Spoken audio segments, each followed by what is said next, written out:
Penyidik Polda Metro Jaya resmi menahan ex-Menteri Pemuda dan Olahraga Roy Suryo selaku tersangka kasus penistaan agama pada hari Jumat 5 Agustus 2022 setelah menjalani pemeriksaan selama 8 jam di Polda Metro Jaya. Roy Suryo diduga mengunggah meme stupa Candi Borobudur yang diedit bagian wajahnya menjadi menyerupai wajah Presiden Republik Indonesia Joko Widodo. Roy Suryo sendiri ditetapkan sebagai tersangka pada 22 Juli 2022. Ia dijerat pasal 28 ayat 2 junto pasal 45 Undang-Undang Nomor 19 Tahun 2016 tentang Informasi dan Transaksi Elektronik atau ITE. Penyidik juga menjerat Roy Suryo dengan pasal 156A Kitab Undang-Undang Hukum Pidana tentang Penodaan Agama dan pasal 15 Undang-Undang Nomor 1 Tahun 1946.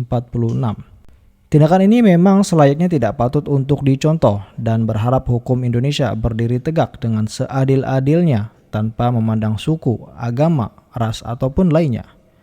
Namun seperti yang kita ketahui bersama bahwa kasus yang serupa juga pernah terjadi kepada Abu Janda dengan rentetan laporan polisi terhadap Abu Janda sebagai berikut.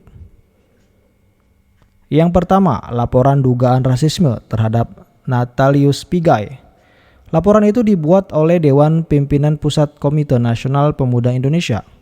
Abu Janda dilaporkan atas dugaan pencemaran nama baik, kebencian atau permusuhan individu dan atau antar golongan via media elektronik kepada Natalius Pigai.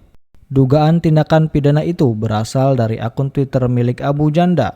Dia dilaporkan dengan pasal 45 ayat 3 junto pasal 27 ayat 3 dan atau pasal 45 ayat 2 junto pasal 28 ayat 2 dan atau Undang-Undang Nomor 19 Tahun 2016 tentang ITE dan atau pasal 310 Kitab Undang-Undang Hukum Pidana dan atau pasal 311 KUHP. Laporan ini terdaftar dengan nomor STL _30 _1 _2021 Bareskrim tertanggal 28 Januari 2021. Yang kedua, laporan dugaan penistaan agama yang dibuat KNPI. Laporan ini juga dibuat oleh Media Rizka selaku Ketua Bidang Hukum DPP KNPI. Laporan tercatat dengan nomor LP_B_00066-1-2021 Bareskrim tanggal 29 Januari 2021. Abu Janda diduga melanggar Undang-Undang Nomor 19 Tahun 2018 tentang perubahan atas Undang-Undang Nomor 11 Tahun 2008 tentang Informatika dan Transaksi Elektronik atau ITE.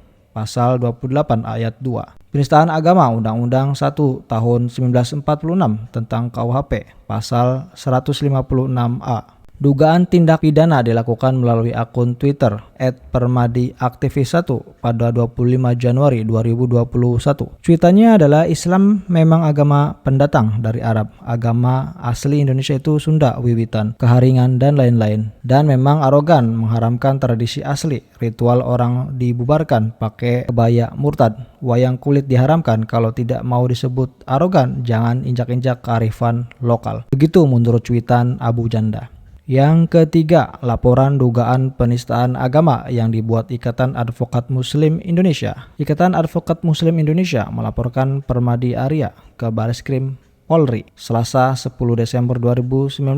Laporan tersebut diterima dengan nomor registrasi STTL-572-12-2019 Bareskrim atas selontaran kata-kata Abu Janda melalui media sosial bahwa teroris punya agama dan agamanya adalah Islam.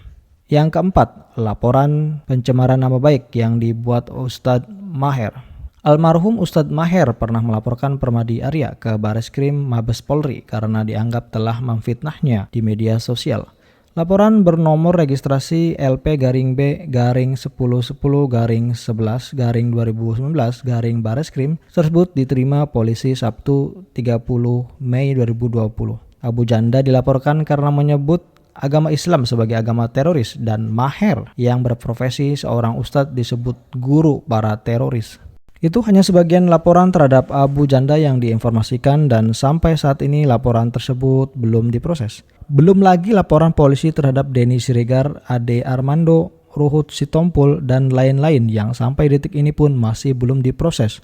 Walaupun jejak digitalnya terbuka secara luas dan bisa diakses siapapun.